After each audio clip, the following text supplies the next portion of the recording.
Saya sekedar untuk memberikan informasi dulu. Satu, dulu negeri Tibet itu merupakan negeri merdeka berdaulat. Kemudian menjalin kerjasama dengan Republik Rakyat Cina yang komunis. Setelah ada perjanjian kerjasama, Cina mengirim ribuan tenaga kerja ke Tibet, saudara. Membangun kota, membangun jalan, membangun kantor-kantor pemerintah, saudara. Kemudian setelah pembangunan selesai, ternyata ratusan ribu para pekerja tersebut angkat senjata melakukan pemberontakan di Tibet. Kok bisa? Ternyata para pekerja tersebut adalah tentara, saudara. Tentara yang memang dididik, saudara, untuk bekerja. Kemudian setelah itu Tibet jatuh, dikuasai oleh negara Cina, dan pimpinan tertinggi agama yang ada di Tibet, yaitu Dalai Lama, ditangkap dan diusir ke luar negeri sampai hari ini, saudara. Hati-hati, masuknya tenaga kerja Cina ke Indonesia yang jumlahnya saat ini ratusan ribu orang harus diwaspadai, karena kita sudah lihat bagaimana tegapnya badan mereka, bagaimana perawakan mereka. Lebih tepat mirip tentara ketimbang pekerja kasar atau buruh, saudara. Yang kedua, saudara, di tengah Afrika ada satu negeri bernama Angola, dibantu habis-habisan oleh Republik Rakyat Cina, saudara. Setelah diikat dengan utang yang begitu besar, kemudian Cina mulai mengatur Angola. Anda tahu minggu ini apa yang terjadi? Parlemen Angola mengajukan undang-undang untuk ditandatangani oleh presiden yang isinya Islam tidak boleh ada di Angola, dan seluruh masjid harus ditutup. Alasannya karena berlawanan dan bertentangan dengan adat istiadat Angola, saudara.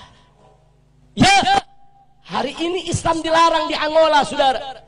Bagaimana dahsyatnya pengaruh Cina komunis sampai di Afrika, saudara, dipengaruhi sedemikian rupa. Yang ketiga, ada satu lagi negara di Afrika bernama Zimbabwe, saudara. Juga diberikan utang besar-besaran oleh Cina, saudara. Setelah utangnya, saudara, membengkak, Zimbabwe tidak mampu untuk bayar utang, saudara. Lalu apa ditawarkan oleh Cina komunis? Dibebaskan dari utang, tidak perlu bayar utang. Tapi mulai saat itu Zimbabwe harus meninggalkan mata uangnya dan belanja sehari-hari dengan mata uang Cina, yaitu yuan, saudara. Saat ini di Zimbabwe, jual beli, sewa menyewa, transaksi, semuanya menggunakan mata uang yuan milik Cina komunis, saudara. Kembali ke Indonesia, saudara.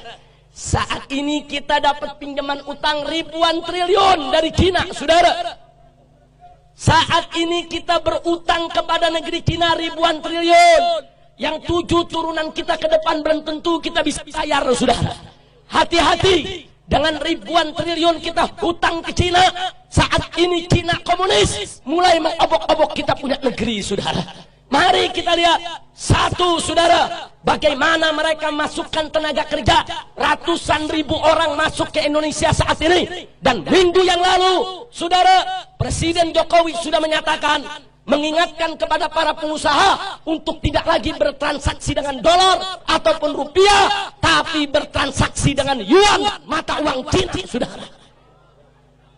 Ini bukan fitnah, ini keputusan presiden, saudara. Enggak sampai di situ, saudara. Sebulan yang lalu presiden juga mengeluarkan kepres bahwa orang asing termasuk Cina komunis diberikan hak milik untuk memiliki rumah, memiliki tempat tinggal, dan memiliki perkebunan di Indonesia, saudara. Ini enggak pernah terjadi. Orang asing diberikan hak milik. Ada apa gerangan yang terjadi, saudara? Masya Allah. Ada apa ini negeri? Saya ketemu seorang pejabat, Habib, kan enak kerjasama dengan Cina. Kita dibangunin itu jalan kereta, MRT, LRT. Saya katakan, Pak, itu bangun bukan gratis. Kita ngutang dan kita harus bayar dengan bunga. Satu. Kedua, kontraktor utamanya harus dari negeri Cina, bukan kontraktor utama pribumi kita. Yang ketiga, bahan-bahan bakunya juga harus diimpor dari Cina, termasuk reklamasi tiang-tiang pancangnya bukan kita buat sendiri, dari negeri Cina harus didatangkan, saudara. Dan gak sampai di situ, minimal 30% tenaga kerjanya juga harus dari Cina, saudara. Jadi apa yang kita dapat untung dari proyek-proyek tadi? Duit kita dikasih pinjam sama Cina, mesti bayar ke kontraktor Cina, mesti bayar ke pekerja Cina, mesti bayar ke material Cina.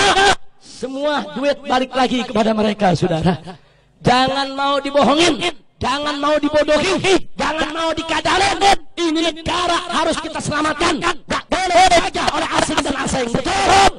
Siap bela negara, siap bela NKRI, siap bela Islam, siap bela bangsa, siap bela rakyat, siap jaga pribumi.